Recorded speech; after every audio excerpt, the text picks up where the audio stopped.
Sugar cravings. Do you have them? Are you trying to avoid them? Are you trying to get off of them? Hi, my name is Christina. I'm a naturopath, herbalist, and life coach as well as carnivore. And this is my channel where I talk about all things health related and carnivore related, keto related. They all kind of mesh in. Today I'm going to be talking about sugar cravings and what I do, my top tips for actually avoiding them, moving through them, etc., etc. So let's get into it. Remember, PS, like and subscribe, it really helps me out as well. All right, so sugar cravings. Now, for me, when I first started out on carnivore, I knew I was going to have some sugar cravings. And one of the strategies that I implemented for myself, and I certainly recommend it for anyone who's starting out on carnivore or keto or anything like that, is to first start by picking your favorite meals. So for me, one of the strategies that I implemented was first to go with what are the things that I really look forward to eating. Like, I know if I'm buying salmon, I'm going to really look forward to buying that salmon. And so I bought salmon. I like lamb loin and lamb chops, so I bought those. I like sirloin steak, so I bought those. I like prawns, so I bought those. And my goal was that every meal, I was going to look forward to that meal. I was going to be excited that that's what I get to eat, and I was going to look forward to the actual meal itself. And so from that perspective, that helped me with the sugar cravings, because then suddenly I've got this choice. Do I want the biscuits, or do I want like salmon? And that made it easy to make a decision that to choose the food that was actually going to be delicious, that was going to actually be helpful and actually not have that sugar in it and help me stay on track. So I picked foods that were really delicious. Now, I started my carnivore journey with just me, so it was just me starting out, and that made it easier to kind of ignore the budget a little bit, because like if all 7 of my children had started carnivore with me, I wouldn't have been able to implement that strategy, because it would have been far too expensive for us to be able to afford. And so I implemented the strategy of just me, and then whatever else happens with the rest of my family, that's what else actually happens. And so that's how I started that and made my way through those first 14 days. Because when it comes to the sugar cravings, it takes about 14 to 21 days to really get over the hump of those. And I implemented the I'm looking forward to my next meal strategy, so that I would be looking forward to that next meal. The other thing that I did for myself was train my body to actually have a really substantial breakfast. So the way that I used to do breakfast was probably like everybody else. I might wait until later, like I might not have actually even eaten until like 10. But what I did was I went, no, I've got to start eating, especially for my thyroid function. I've got to start eating within that first window hour of the day. And so I also wanted to make that a big meal, because if I'm full, if I'm like stuffed as a chicken type of thing, then there's less room for me to put food in that's not going to be beneficial for me. So that was a strategy, and it's a strategy that I implement now. So if you go to my Facebook page or you go to my Instagram page, you'll see that like my breakfasts are generally big, meaty, sort of fat heavy meals, and it's on purpose. One, so that I can get enough calories in, because it's really easy to undereat on carnivore. And 2, the other part of it is to keep myself full so that I don't have those sugar cravings. So for example, if I don't get to eat again for the rest of the day because we're busy, or the only food that's available is like food that I don't want to be eating, I'm good. I am good to go. I actually don't need anything else if I don't, like, if it's not available to me. And it makes it easier to say no to all of the things. So if my kids, for example, like my older kids now have their own money, and they want to go to McDonald's. If they want to go to McDonald's, they can go and buy their thing, and I'm not tempted because I'm full and there's no need for me to eat it. Also, secret side strategy is that because I'm eating something delicious and I'm full, they're often eating it too. So they're actually less likely to go to those types of places as well. So while the strategy works for me, it also is working for them too. They just don't yet know it. So shh, don't tell them.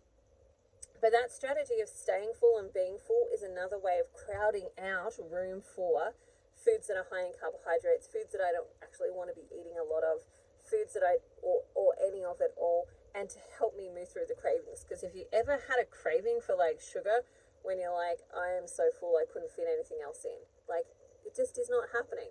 Or you have got much greater control over what goes in when you're already stuffed. When you're already stuffed and full, you've got much greater control over that.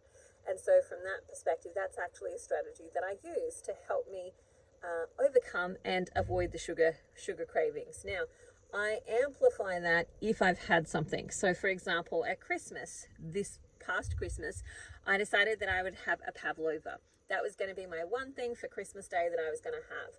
Now, little did I know, and I didn't fully understand completely my addiction to sugar at that point in time, and being a carb addict, I didn't understand those things as significantly at that point in time that I do now.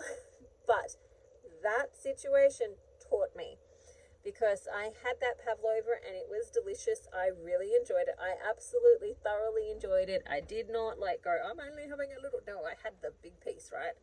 Because that was my one thing. I hadn't had anything in maybe 5 months at that point, and then I had this pavlova, and so I enjoyed it, and I enjoyed it without guilt and shame and so on. And so the next day, however, that is when the sugar cravings really took off. They like raised their ugly head, and I was like, holy dooly, I didn't even realize how strong these cravings were before this situation. And it was when I learnt that for me, when I have a situation like that, and I've had a few along my journey, when I have a situation like that, it takes me a good 14 days to really get over it. So it's going to cost me 14 days of like not eating the sugar type of stuff and avoiding it like the plague. To get past it. Now, the strategy that, again, I have implemented to get myself back on track was to stay full. Not to be, I'll just have a little bit and I'll will my power through this. No, I was just like, I am stuffing myself crazy. Now, I knew that I wouldn't lose weight, but that was less of my goal in that 14 days than getting through the sugar cravings, because you just have one little thing in that 14 days and 14 days starts all over again. And so by avoiding it completely, by keeping myself stuffed, maybe not losing any weight, I definitely didn't really gain any weight, but I certainly didn't lose any weight most of the time when I did that. That was a strategy that helped me get back on that straight and narrow and help me recover from those sugar cravings. So keep yourself stuffed. And you've got to, like, the challenge for a lot of people when it comes to this stuff is you've got to remember that at particular times in your journey, there are different goals. So there are different goals when you're trying to get through sugar cravings than the goal of losing weight. And each step is vital and important to help you get to another goal and get to another space. And that means sometimes you've got to take the hit. You've got to take the hit of the weight that you might gain. You've got to take the hit of not getting any traction on some of the things that you want to get traction on, because it serves a greater purpose. And I think that that's the big challenge mentally for most of us, because we're so used to it being, or we think and we want it to be just a downward hill. We want it to be, I've started this thing and I just slide down the hill, and that's how it works. But that's actually not how weight loss actually works. And it's more of a journey, and there's going to be ups and there's going to be downs. And the mental mindset of when you're in an up, especially when it's because you have been, you've eaten some sugar, you've allowed some things in, and you're getting yourself back on track, can be really hard. But I can tell you, just eat your way through it. It really is one of the best ways to do, especially if you are like me and you've got insulin resistance. So if you are somebody who doesn't have insulin resistance, metabolically healthy, or flexible, and you can get into ketosis really quickly, fast if you want to. If you think you can get yourself through it by fasting, do that. But I am somebody who does not get the benefits of ketosis at this point in time by fasting. I actually have to implement other strategies to get ketones up.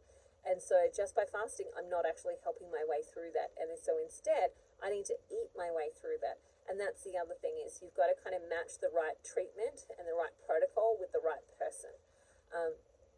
Because if you, again, like I said, if you do the fasting implementation, and you are somebody that just goes into starvation, you are going to make your sugar cravings go through the roof. Because if you don't have a primary fuel source, so you're not eating carbohydrates and you're not really eating anything, you're not even eating protein, and you're not turning fat into fuel, then you are going to be in starvation mode in your brain.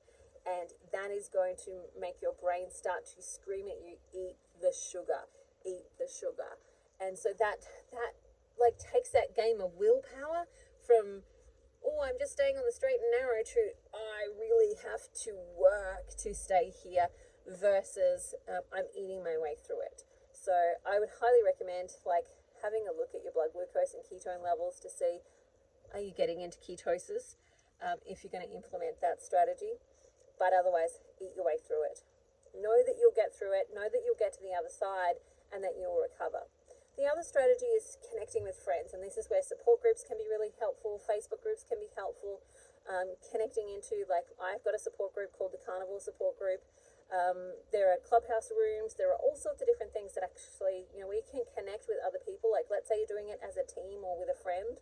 That can be really helpful at actually helping you stay on track when you've got to come and report. So going to a place where you can do check-ins, and you can go, here's what I'm struggling with today, here's what I'm doing, here's how I'm going, and you can actually connect and create a level of accountability in those times, because we all have weak moments, we all have challenges in our lives, and we all need to be able to lean in on someone when we're in those moments to be able to help us through them in the best way possible. So that's another strategy that I implement, which is call a friend. Or for me, I'm going to jump into my Carnivore Support Group, and I'm going to do a download of, like, here's what's happening for me. Here are the challenges that I'm having. Here's some of the stuff I'm facing right now. And here's how I'm going through it. And actually give them check-ins and reports on what's actually happening for me and what's working and so on. That helps them. It helps me as well stay accountable. So phone a friend. Do that. The other thing too is to get out and get busy.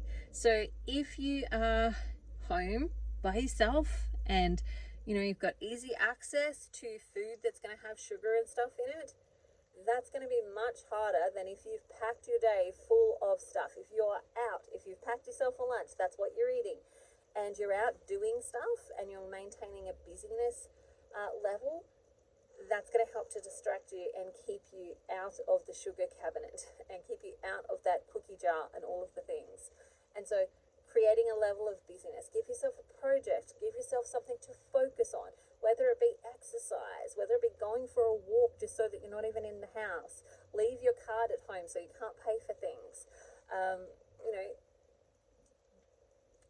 get onto something else. Like if you're a business owner, so for me, you might find that I actually make quite a few more videos when I'm trying to get myself busy so that I stay away from food. I might actually do a lot more social media on those days, or I might catch up on things that need catching up on in my business on those days. Like I really try and keep myself busy so that food is not my attention source. Or the other thing is I might actually take my family out on an adventure that day. So we might actually go and explore somewhere that we haven't been before, and actually have a look at different places and strategies, or different places and sites that we haven't yet seen. And that's going to keep me busy as well and keep me away from the food that I don't want to be eating. Because the real truth is I don't want to be eating it. Like, while I might have a craving for it and a desire for it, it doesn't match my long-term goals. It doesn't match the goals of where I want to be and what I'm wanting to do with myself and my life and my health. And so it's not what I actually want to be doing. And so I'm really just creating strategies to help me implement and to achieve the thing that I want to actually achieve. All right, that is going to be it for me today. I hope you have an amazing day. If you have some more suggestions, please put them in the comments section. I would love to read them and share them with my tribe and families. And I look forward to talking to you again soon. Bye for now. Have an amazing day. See you later.